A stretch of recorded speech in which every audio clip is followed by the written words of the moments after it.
ऐसी कौन सी दवाई है जिसके अंदर आपको पानी तक पीने की जरूरत नहीं पड़ती और आप दवाई एवं ही खा सकते हैं? Yes, you are right, it is homeopathic medicine. So आज हम बात करेंगे कि होम्योपैथिक मेडिसिन जो हैं किस तरीके से आपको लेनी चाहिए। बेसिकली होम्योपैथिक मेडिसिन जो हैं वो हम 4 फॉर्म में डिस्पेंस करते हैं। First is pill form, second powder form, third tablet form and fourth one in liquid form. अलग अलग तरीके से लिया जाता है, समवॉट सिमिलर है, पर कुछ कुछ चीजें अगर डायरेक्शन फिजिशियन का अलग है किस तरीके से लेना है तो उसको फॉलो करना है। बाकी बेसिक जो डायरेक्शन है वो आज हम आपको बताएंगे। So let's get started. Before that हमारे वीडियो को लाइक करिए, शेयर करिए एंड चैनल को सब्सक्राइब करिए, क्योंकि आगे जो इन्फॉर्मेशन आपको मिलने वाली है वैसे इन्फॉर्मेशन आपको और मिलती रहे। Sometime what happens, patient medicine लेके तो चले जाते हैं पर भूल जाते हैं कि उस मेडिसिन को किस तरीके से लेना है, जिसकी वजह से वो कभी कभार गलत तरीके से मेडिसिन ले लेते हैं और इसकी वजह से भी मेडिसिन का जो एक्शन है और जो रिजल्ट है वो वेरी कर सकता है। सो आज हम बात करेंगे कि होम्योपैथिक मेडिसिन पिल्स फॉर्म में किस तरीके से लेनी चाहिए। चलिए शुरू करते हैं। फर्स्ट ऑफ ऑल, डॉक्टर ने जो आपको पैकेट बना के दिया है उसके ऊपर क्लियरली लिखा होगा कि वो मेडिसिन कब लेनी है, किस तारीख को लेनी है, किस टाइम पर लेनी है, सुबह लेनी है, शाम को लेनी है, दोपहर को लेनी है या रात को लेनी है।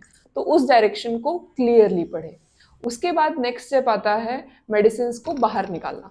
मेडिसिन जो है, जो मेडिसिन जिस समय पे कही गई है उसी को निकाले, otherwise you will get confuse कि ये मेडिसिन किस वाले पाउच में से आपने निकाली है। अब आपने जब मेडिसिन निकाल ली है, होम्योपैथिक मेडिसिन जो है यूजुअली पिल्स ऐसी डब्बियों में आती हैं। ये जो डब्बियां हैं ये बहुत ब्यूटीफुली डिजाइन है। इनके जो कैप है वो यूजुअली इस तरीके के बने होते हैं जिसके अंदर आप मेडिसिन जो है वो डाल सकते हैं। नेक्स्ट स्टेप हमारा क्या है, इस वाइल में से मेडिसिन लेनी है और उसको ये कैप में निकालना है।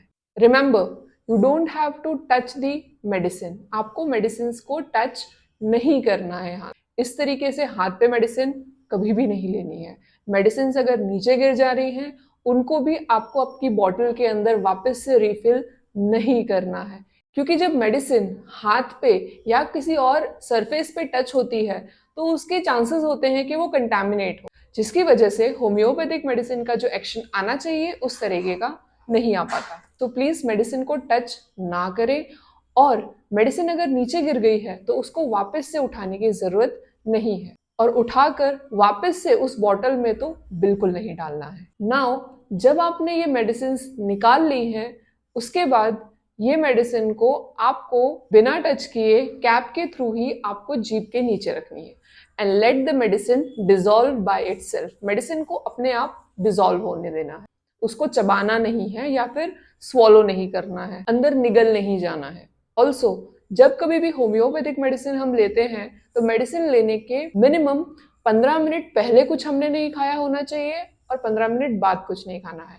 पानी आप पी सकते हैं बट कुछ और चीज जैसे जूस, चाय, वो सब नहीं लेना है।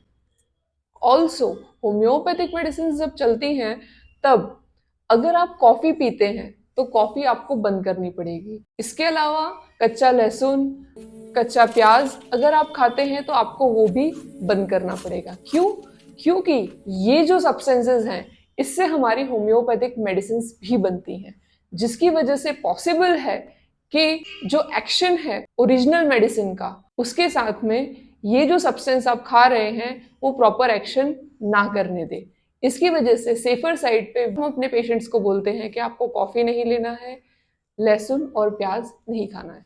बस प्याज और लहसुन कच्चे फॉर्म में ही नहीं खाना है, बाकी आप पकाकर खाने के अंदर खा सकते हैं। जैसे उनकी पिल स्वीट है, कोई आपको दूसरा हार्म नहीं करती है, उतने ही जेंटल वे में वो आपको क्योर भी करती है। तो आई डोंट नो आप होम्योपैथिक मेडिसिन क्यों नहीं ट्राई कर रहे हैं। Let's spread awareness related to homeopathy and let maximum people to choose healing over harmful chemicals. So you are listening to Dr. Anjali Deep Singh Rajput from Shubh Homeopathy.